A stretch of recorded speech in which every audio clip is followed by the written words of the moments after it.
বিএনপিকে বলতে চাই, জনতার কাতারে আসুন, না হলে আপনাদেরও পালিয়ে যেতে হবে দেশ ছেড়ে। আগামীর বাংলাদেশ হবে ইসলামের বাংলাদেশ।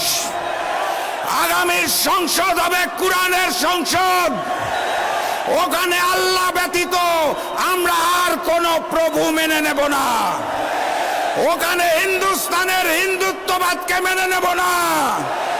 ওখানে কসাই নরেন্দ্র মোদীর পরিকল্পনা মেনে নেব না। বিএনপি নতুন করে স্বৈরাচার হতে চায়, তারা সংস্কার মানে না। যারা নতুন বাংলাদেশের সংস্কার মানে না, তাদেরকে আমরা লাল কার্ড দেখাবো ইনশাআল্লাহ। যে স্লোগানে হিন্দুস্তানের বুক কাঁপে, পুরাতন জালিম আওয়ামী লীগের বুক কাঁপে, নতুন জালিম বিএনপির বুক কাঁপে। স্লোগান ধরুন, নারায়ে তাকবীর, নারায়ে তাকবীর, নারায়ে তাকবীর। ওই নতুন করে জেগে ওঠা সন্ত্রাসী সংগঠন বিএনপি খুনে ডাবল সেঞ্চুরি পার করে ফেলেছে।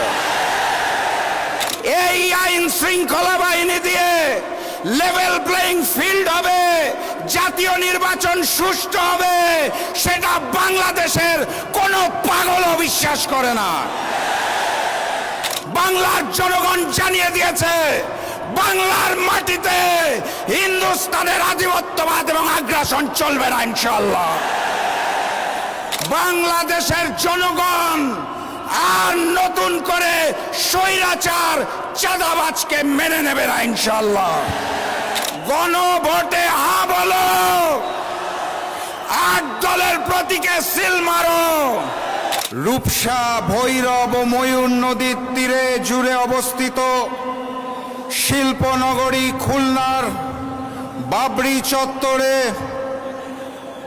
8 দল আয়োজিত আজকের এই বিভাগীয় সমাবেশের সম্মানিত সভাপতি, সম্মানিত প্রধান অতিথি, মঞ্চে উপবিষ্ট 8 দলের জাতীয় এবং বিভাগীয় নেতৃবৃন্দ, আমার সামনে উপস্থিত মিডিয়ার ভাইরা,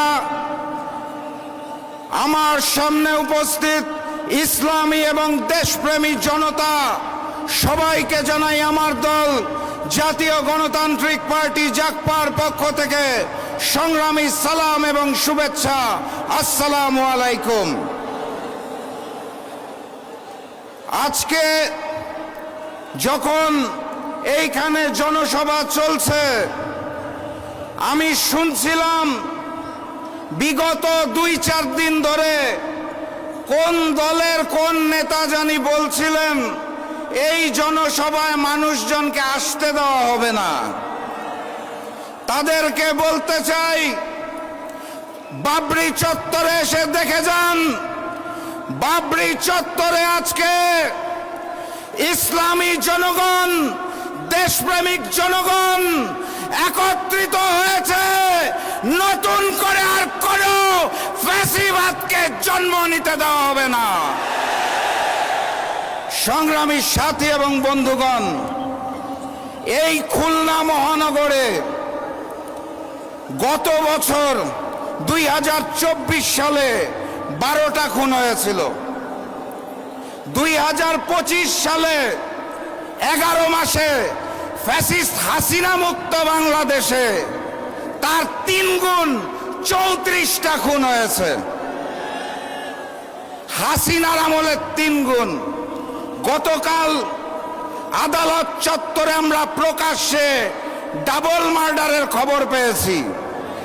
আর হাসিনা মুক্ত বাংলাদেশে ওই নতুন করে জেগে ওঠা সন্ত্রাসী সংগঠন বিএনপি খুনে ডাবল সেঞ্চুরি পার করে ফেলেছে।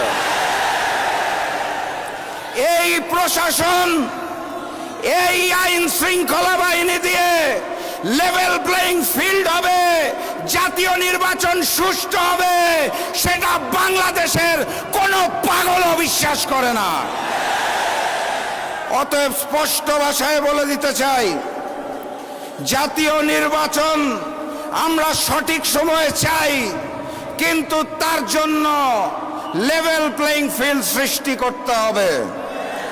জাতীয় নির্বাচনের দিনে ওই লোক দেখানো গণভোট আমরা মানি না এবং মেনে নেব না ইনশাআল্লাহ। গণভোটকে জাতীয় নির্বাচনের পূর্বে আয়োজন করতে হবে। গণহত্যাকারী ফ্যাসিস্ট আওয়ামী লীগের কার্যক্রম যেভাবে নিষিদ্ধ করা হয়েছে, একইভাবে ওই গণহত্যাকারী আওয়ামী লীগের বৈধতা দানকারী জাতীয় পার্টি এবং 14 দলের কার্যক্রম নিষিদ্ধ করতে হবে। জুলাই সনদে 84টা বিষয় নিয়ে আলোচনা হয়েছিল। 84টা সংস্কার প্রস্তাবে 19টার মধ্যে নোট অফ ডিসেন্ট দিয়েছে বিএনপি, অর্থাৎ 25% বিষয়ে তাদের নোট অফ ডিসেন্ট। এখান থেকেই বোঝা যায় বিএনপি নতুন করে স্বৈরাচার হতে চায়, তারা সংস্কার মানে না। যারা নতুন বাংলাদেশের সংস্কার মানে না তাদেরকে আমরা লাল কার্ড দেখাবো ইনশাআল্লাহ। গতকাল স্বাধীন কমিশন পিলখানা গণহত্যার রিপোর্ট দিয়েছে, আপনারা জানেন। সেই রিপোর্টে স্পষ্ট করে বলা আছে পিলখানা গণহত্যার জন্য আওয়ামী লীগ এবং ভারত দায়ী। আমার রিপোর্টটা দেখে ভালো লেগেছে, কারণ পিলখানা গণহত্যার পর সর্বপ্রথম আমার মরহুম পিতা শফিউল আলম প্রধান বলেছিলেন এটা বিডিআর বিদ্রোহ নয়, এটা পরিকল্পিত ঘটনা এবং এর পিছনে ভারত রয়েছে, শেখ হাসিনা রয়েছে। সেটা গতকাল প্রমাণ হয়েছে। আরেকটা ছোট্ট ঘটনা বলতে চাই। 2 বছর আগে পিলখানা গণহত্যা দিবস উপলক্ষে আমরা একটি আলোচনা সভার আয়োজন করেছিলাম। তখন আমাদের দল জাকপা 12 দলীয় জোটে ছিল। প্রধান অতিথি হিসেবে এসেছিলেন বিএনপির একজন স্থায়ী কমিটির সদস্য। সেদিন আমি বক্তব্যের মধ্যে ওই হিন্দুস্তানের বিরুদ্ধে কথা বলেছিলাম দেখে বিএনপির ওই স্থায়ী কমিটির সদস্য রাগ করে সমাবেশ থেকে চলে গিয়েছিলেন। তারা বলতে চেয়েছিলেন বাংলাদেশে রাজনীতি করতে হলে, ক্ষমতায় থাকতে হলে হিন্দুস্তানকে নাকি তুষ্ট করতে হয়। 5ই আগস্ট বাংলার জনগণ জানিয়ে দিয়েছে বাংলার মাটিতে হিন্দুস্তানের আধিপত্যবাদ এবং আগ্রাসন চলবে না ইনশাআল্লাহ। প্রভু হিসাবে আমরা হিন্দুস্তানকে মানি না, আমাদের প্রভুর নাম মহান রব্বুল আলামিন আল্লাহ। আল্লাহ ব্যতীত কারো সামনে মাথা নত করতে চাই না। ক্ষমতায় যাওয়ার জন্য ওই পুরাতন আওয়ামী লীগ আর নতুন বিএনপি যদি হিন্দুস্তানের সাথে কারসাজি করতে চায়, তলে তলে গোপন বৈঠক করতে চায়, বাংলাদেশের জনগণ আর নতুন করে স্বৈরাচার চাঁদাবাজকে মেনে নেবে না ইনশাআল্লাহ। আমার প্রাণপ্রিয় উপস্থিতি, ওরা প্রভু মানে হিন্দুস্তানকে, আমরা প্রভু মানি আল্লাহকে। বিজয় কার হবে? আমার সামনে উপস্থিত তৌহিদি জনতা, স্পষ্ট ভাষায় জানিয়ে দিতে চাই, গণভোটে হ্যাঁ বলো, 8 দলের প্রতীকে সিল মারো। গণভোটে হ্যাঁ বলো, 8 দলের প্রতীকে সিল মারো। আগামীর বাংলাদেশ হবে ইসলামের বাংলাদেশ। আগামীর সংসদ হবে কোরআনের সংসদ।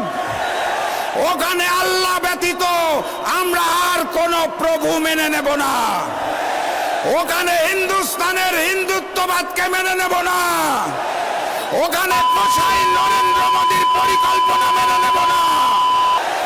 আওয়ামী লীগ যেভাবে দেশ ছেড়ে হিন্দুস্তান পালিয়েছে, বিএনপিকে বলতে চাই জনতার কাতারে আসুন, না হলে আপনাদেরও পালিয়ে যেতে হবে দেশ ছেড়ে।